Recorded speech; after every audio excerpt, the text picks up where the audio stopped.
Akhilesh ji, Priyanka, Congress party के अजय राय जी, हमारे सब सीनियर नेता,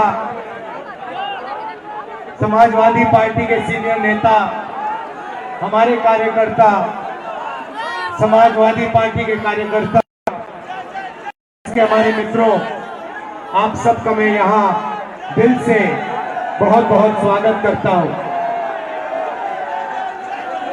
एक साल हुए हमने भारत जोड़ो यात्रा कन्याकुमारी से कश्मीर तक 4000 किलोमीटर चली। समुद्र के तट से हम शुरू हुए, हिमालय की बर्फों तक हमारी यात्रा गई और यात्रा के अंदर से एक नारा आया, एक व्यक्ति आया दौड़ता हुआ, जैसे ये भीड़ है, उस भीड़ में से एक व्यक्ति आया दौड़ता हुआ, मेरे सामने खड़ा होकर ऐसे कहता है, राहुल जी, मैं जानता हूं आप क्या कर रहे हो। मैंने पूछा, भैया बताओ मैं क्या कर रहा हूं। कहता है, राहुल जी, आप नफरत के बाजार में मोहब्बत की दुकान खोलने निकले हो।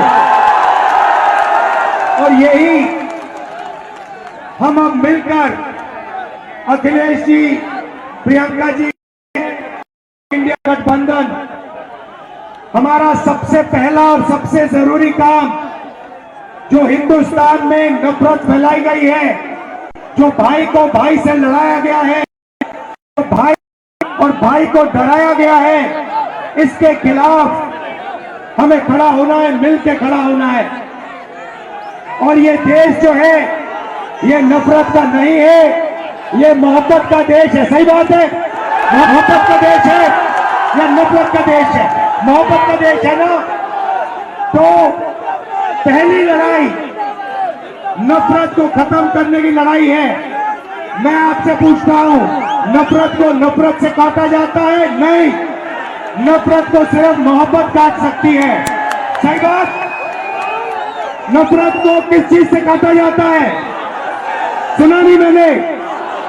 ये मोहब्बत से काटा जाता है और हम इनकी नफरत को मोहब्बत से मिटाएंगे। अब यात्रा पे जब मैं चल रहा था, लोगों ने मुझसे कहा कि राहुल जी, आप 4000 किलोमीटर चल रहे हो, को मिटाने की कोशिश कर रहे हो। मैं उनसे पूछता था, भैया आप मुझे बताओ इस नफरत का कारण क्या है? मुझे कहते थे, राहुल जी, इस नफरत का सबसे बड़ा कारण है कि हिंदुस्तान में अन्याय फैल रहा है।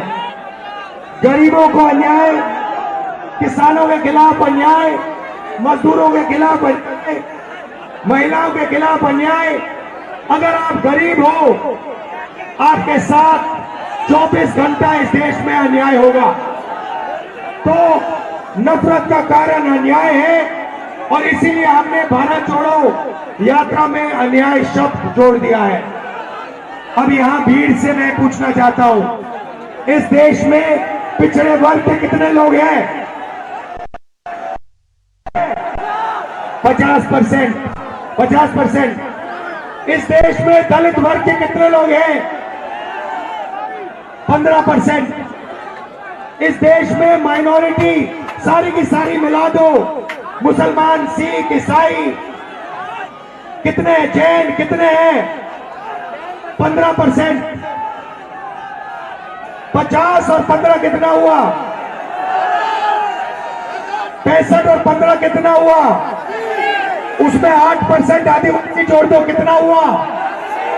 कितना हुआ? 88। हिंदुस्तान की सबसे बड़ी कंपनियों की लिस्ट निकालो, उनके मालिकों की लिस्ट निकालो और आपको दिखेगा कि 88% में से एक मालिक नहीं है आपका। आप फिर सीनियर कंपनी की मैनेजमेंट की लिस्ट निकालो, उसमें दिखेगा 88% से एक सीनियर मैनेजमेंट में आपका नहीं है। फिर मीडिया में जाओ, मीडिया की कंपनी के मालिकों की लिस्ट निकालो, 80% का एक भी मीडिया का मालिक नहीं, एक भी मीडिया में मालिक नहीं।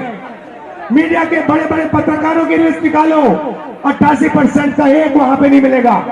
प्राइवेट अस्पतालों की लिस्ट निकालो, वहां नहीं मिलेगा। प्राइवेट कॉलेज यूनिवर्सिटी की लिस्ट निकालो, वहां नहीं मिलेगा। तो आप लोग हो कहां? आपके लोग हैं कहां? मैं बताता हूं। आपके लोग मनरेगा की लिस्ट में होंगे, आपके लोग कॉन्ट्रैक्ट लेबर की लिस्ट में होंगे, आपके लोग मजदूरी करते हैं। यही हमें बदलना है। यही न्याय, सामाजिक न्याय का मतलब है। भाइयों और बहनों, हिंदुस्तान के बजट को 90 लोग बांटते हैं। सबसे बड़े आईएएस अफसर, मैंने इनकी लिस्ट निकाली। 90 में से 3 पिछड़े वर्ग के हैं, 3 दलित वर्ग के हैं, 1 आदिवासी वर्ग का है। और अगर 100 रुपए बजट में खर्च होता है तो आप सब लोग मिलाकर 6-7% बजट की भागीदारी रखते हो। और सच्चाई है कि हिंदुस्तान में लंबे लंबे भाषण चलते हैं, मगर जो